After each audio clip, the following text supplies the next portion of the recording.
Hi, I'm Ruby Wax, and this is my Saga Spaces talk. Hello there and welcome along to Saga Spaces. I'm Gavin Ramshaw and I'm delighted to welcome you to another brilliant Saga Spaces talk. Today's guest, I'm absolutely thrilled to introduce you to. She was awarded an OBE for her services to mental health. She's the author of 5 Sunday Times best-selling books and holds a master's degree in mindfulness-based cognitive therapy from the University of Oxford.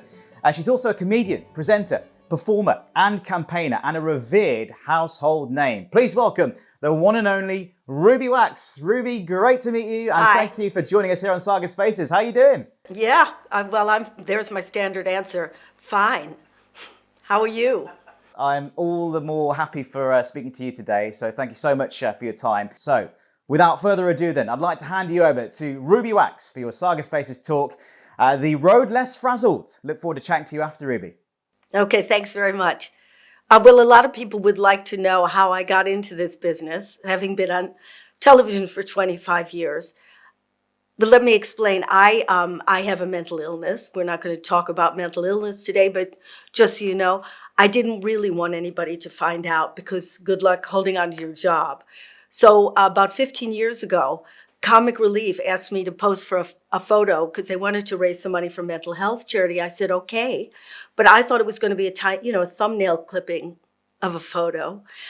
But without asking me, they put giant posters of me all the way up and down the tube stations. And imagine how mortified I was. I was going down the escalator and I saw my face with a red nose saying 1 in 4 people have mental illness. 1 in 5 people have dandruff. I have both. And it just kept going. It was in every tube station. So I thought, okay, I don't want as I said, I don't want anybody to know that I have a problem. So I thought what I'll do is I'll write a show and I'll pretend that that's my publicity poster. I'm going into the West End and that's it. The problem is I had no show.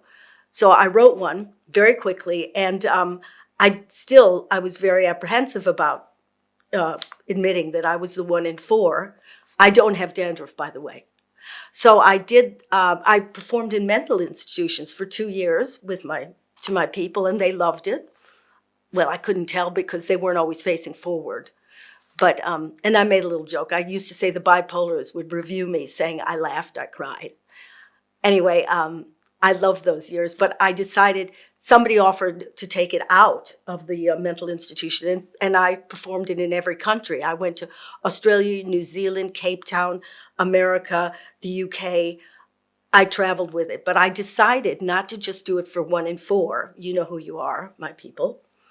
If you can hear a voice outside of this one, mine, you're my people. Just thought I'd help you. I thought I'll write a show for the 4 in 4, which is the Frazzled. And let me just add here, if you're not frazzled, something is very wrong with you. Because we live in a culture where it's almost the weather condition is ill. And we're picking it up because our little brains, and try to follow this, our little brains are still caveman. They're still Stone Age and they don't realize the wallpaper's changed. So they can't quite keep up because the world now that we live in is too hard, it's too fast, it's too full of fear. And we don't have community anymore. That was where we were at our sanest, when we had family or we had religion or we had town hall meetings. We were healthy then, but now it's sort of each man for himself. So each one of us, loneliness, addiction, whatever, suffers in our own way. I mean, if you don't, God bless you, you're lucky. So I did the show called Frazzled, and in the second half, I would have the audience speak to me. And people, were very brave. Sometimes it was 1,000 people, but they'd stand up, God bless them. And they were, because people want to be heard. People don't want to just be asked if they're fine. Sorry to criticize. They want to speak human instead of asking how your kids are, like you really care, which you don't. So the audience stood up and they would speak from the heart, and you could see their relief when maybe 999 heads went like, yeah, that's me too. And they would say that the world has gotten to, they were going to at top speeds. I mean, even people who didn't have jobs, they were, they didn't know where the brakes were, they're just breakdowns. And they had these cruel voices in their head continuously going, you're not good enough, you're a failure, you're a fraud, which is a relief because I thought I was the only one that had those. Because I've never had a thought that said, what a wonderful thing you're doing. And may I say how attractive you are today? I just didn't. And the more I heard people, the more I felt this was my community. In a way, it did unite us.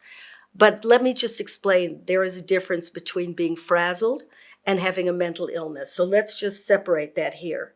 Mental illness is a disease, okay? It's like diabetes or cancer. It's a disease of the brain. Frazzled is what we find ourselves in now. Frazzled is actually, I didn't make it up, it's a neurobiological word. It means stressed about stress, okay? And we sabotage ourselves with our own thinking. It's a contemporary illness. They didn't have this 100 years ago. It's, we're driving ourselves nuts with our own thoughts. Each thought daisy chains onto the next, and I'll explain why later. Bob didn't call me back. Why didn't he call me back? He didn't call me back because he hates me. Why does he hate me? Because I'm desperate. How does he know I'm desperate? Because I am desperate. This is rumination. This will keep you up all night. And we burn ourselves out with this brain of ours. I mean, the question is, why are we so mean to ourselves? What did we do wrong? You wouldn't treat your pet as badly as some of us treat ourselves. It's like nobody tells us how to manage our minds. You can look it up where the next black hole is. Right there, Google it. But how to manage this emotionally, no information at all. Nothing, no instruction manual. Your washing machine knows more about itself. Instruction manual. This is like we've got a Ferrari on top of our heads, but nobody gave us the keys. And I will go into mindfulness because this is a way of defrazzling, but let me just explain the world of stress to you. I hope there's no neurobiologist listening to this because I'm really making it simple. So you did need stress, and we do need stress. It's in our DNA. Otherwise, we'd still be on all fours in the primordial slime. We needed to get up, we needed to go, and that's where you get the stress is what makes you move. It gives you your mojo, as I said. Hundreds of thousands of years ago, I'll give you an example. Up to 100 years ago, nobody died of stress. They died of bad teeth. They died of, I don't know, in childbirth. They died of old age, about 12 and a half, not stress. So if, for example, a predator was coming along, a part in the brain, called the amygdala, which is kind of your alarm system, would activate, and you would know to gush cortisol. And that would get you ready to rumble or get out of town. And when the incident was over, and you'd know the results because either you were lunch or you were having lunch, you'd kind of know how it ended. And if you were still in existence, the amygdala would calm down, the cortisol would stop, juicing up, and you'd go back to calm again, sitting around the fire, gossiping, whatever you did. But these days in this culture, we're never unwired. We're always wired. We're always worried about what's going to nix us next. Is it going to be North Korea or too much salt? Part of the problem is that we're creatures of addiction, and advertisers know how to get us addicted. It's a no-brainer. I mean, for example, we're on a 24-hour drip feed of horror shows, which we call the news, and they know if they keep giving us those images over and over again, we are creatures of addiction. It raises such fear. The amygdala goes so high. You're so fueled up with cortisol that you think, oh my God, is danger nearby? So you keep watching to figure out where is it next? Where's the horror next? I mean, I hate to say it, but we only get addicted to bad news. I mean, it's unfortunate because that adrenaline is so delicious. Nobody ever gets addicted to kale. So it's the news that drives us to a frenzy. It's also competition, which, as I say, was healthy back hundreds of thousands of years ago because we were in small tribes. And if you were slouching, leaning back too much, you would step up to the plate. You would feel guilt or shame, which are healthy in those situations, so that the tribe survived, right? Now, and you'd be appreciated for it. Now we're competing with the world. Thank you, our fingers on the rest of the globe. So you're never even going to come in a billionth. You're aware of that you're not good enough. It's pumped into you. When I was a little girl with my school, we would compete to who's the most popular. Okay, you might come in 50th, but now you're competing with, I don't know, Russian hookers who are making 10,000 an hour. What do you feel like as a little girl? And then, of course, they show you images of people having this great life with these, fabulous husbands, and they're so successful. They're lying, by the way, but, we're being pumped with FOMO. And you could say, oh, that doesn't bother me. We're connected as a human race. It does, most of us, we want to have, we have this drive, we have this dopamine drive to always get what the next guy has. Again, we are not our fault.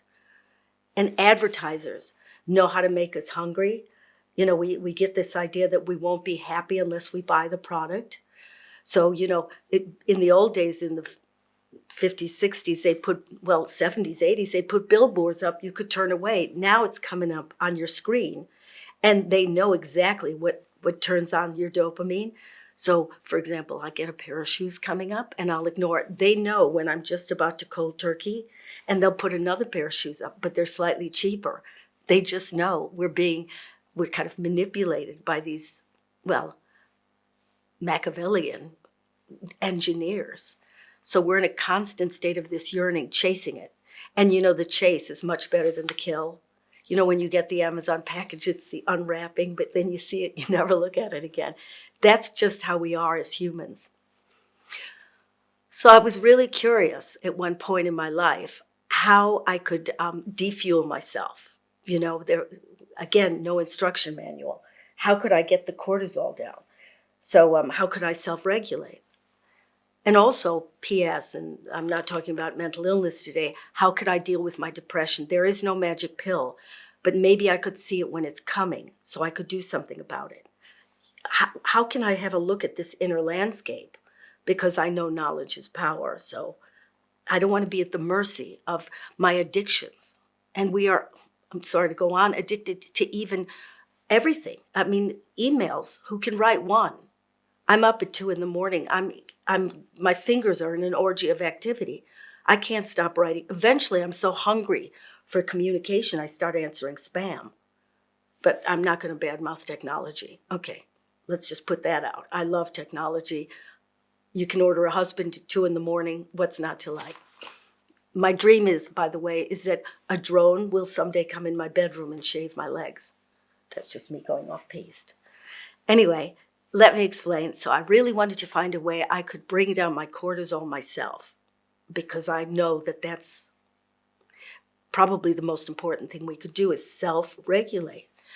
So I looked up scientific journals, I looked in books, I Googled, I did everything. And it happened to be, and it still is, that, and it was a surprise to me because I never heard of it, mindfulness, which sounded way too vegetarian, and cognitive therapy had the most positive results as far as people who are frazzled, OCD, ADHD, depression, and addiction.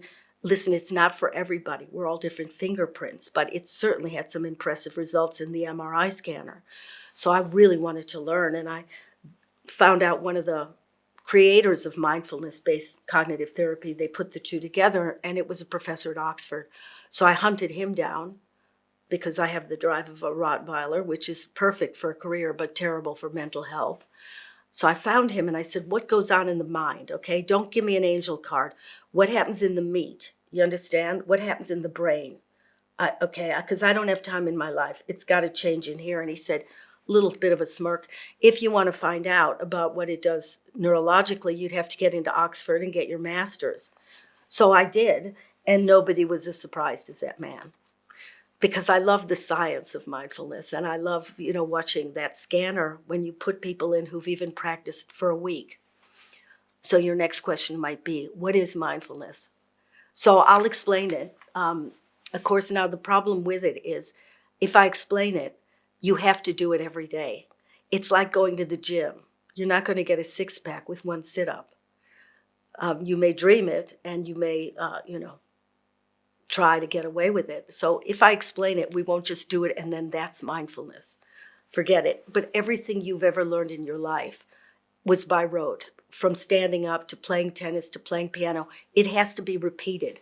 Then the brain actually changes so that you become much more adept at it. And the more you practice, the better you get. All right, so let me explain the theory behind it from a scientific point of view. This is what I love.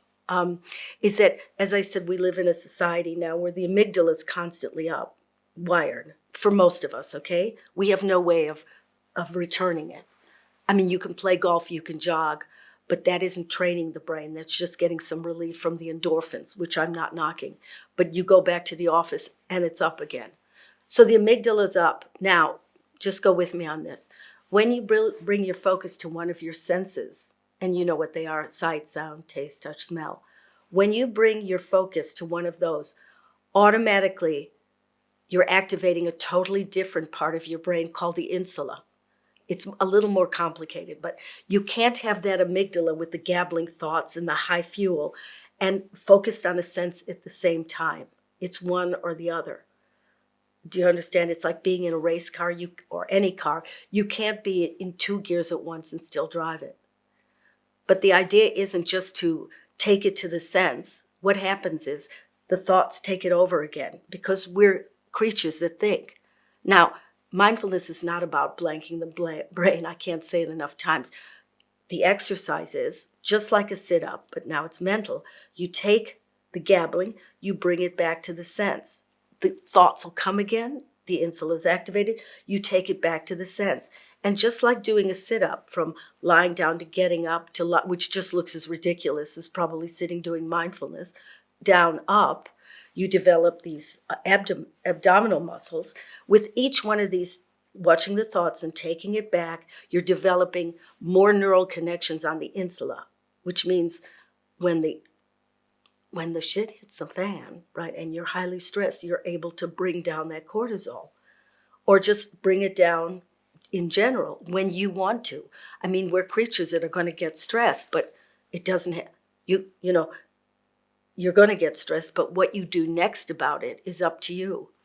So here's what people think, that if I bring it down into the sense, I'll stay there. Let me say, if you could do that, you would be brushing your teeth for 200 years, right? Because you'd just be sensing. The thoughts will always nab you.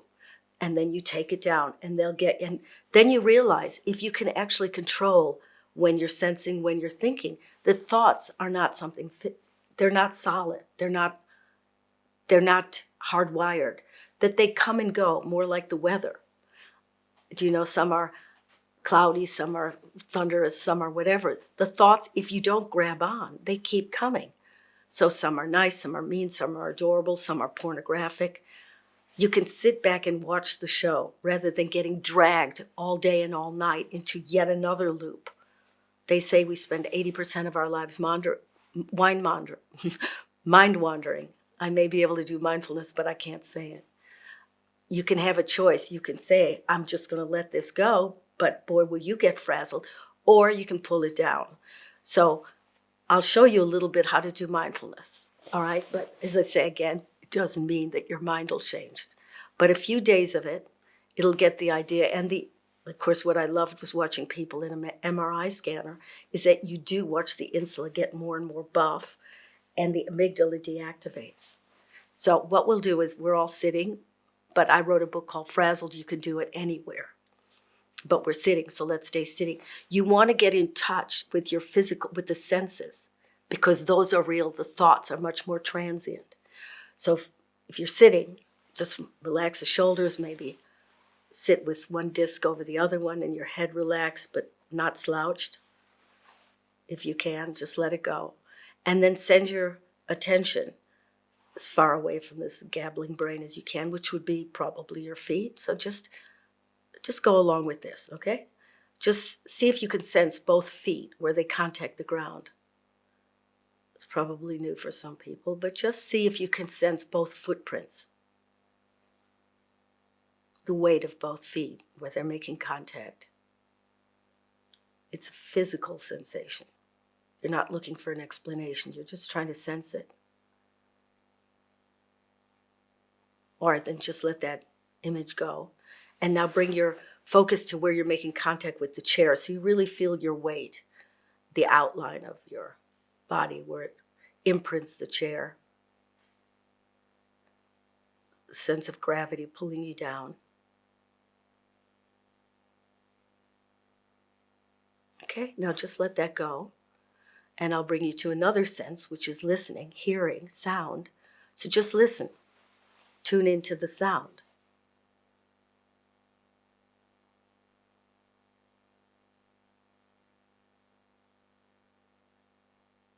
And you'll notice in a second it has to happen. Your thoughts have come in. They'll be very quiet, maybe. I like the sound, I don't like it. Why am I doing this? When is lunch? They'll start to parade in. They have to. That's the human condition. But as soon as you notice, and you haven't done anything wrong, just take the focus, which we can all do, take the focus back to the sound. That's the sit-up. Go back to the sound.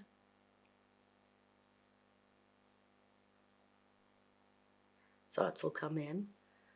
Back to it'll happen 100 times. You just do the back and forth.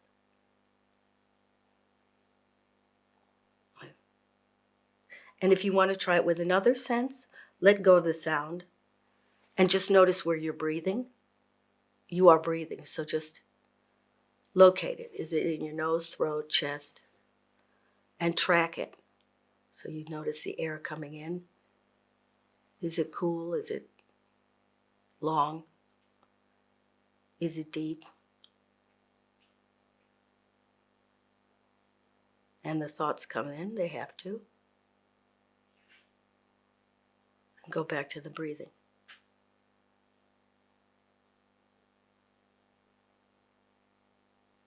And just to finish, let's see if we can count to 5 with in, out, in, out, in, out. This is not the exercise. It's not a competition. It's just noticing what happens in your mind. If you lose your way, go back to 1. So you're just being curious about how your mind works and trying to notice how quickly you lose focus. But that's okay. It's all about forgiveness. Just noticing is everything. So in, out is 1.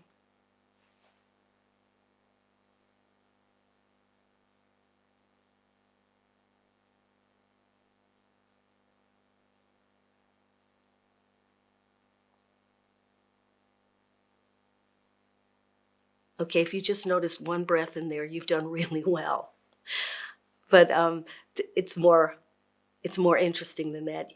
This isn't to get rid of thoughts. It's to kind of notice them. You eventually get a little insight. These are my habits. Because the one thing that's really important to know is the brain can change at any age.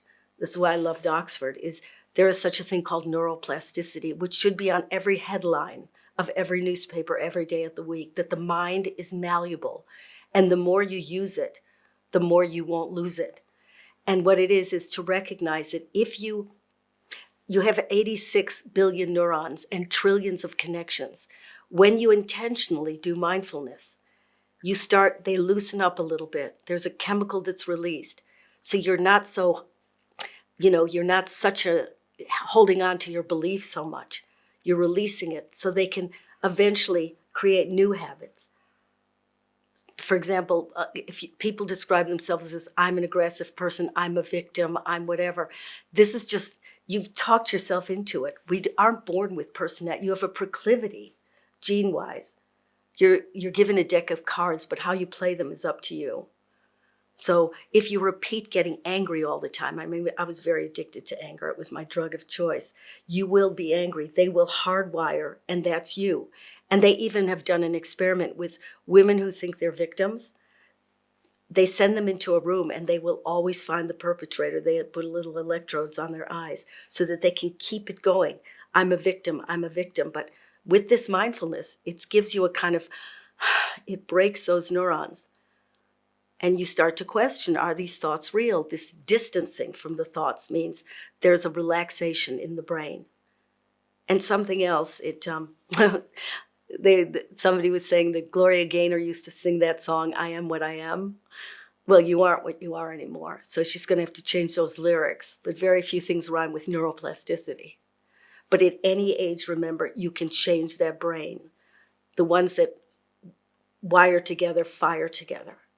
And that's the only way I know that you can, unless you have a great shrink, but mindfulness has come in to kind of fill the gap. You're watching your thoughts just the way a shrink would, but you're forgiving yourself just the way a shrink would. But you're doing it on your own.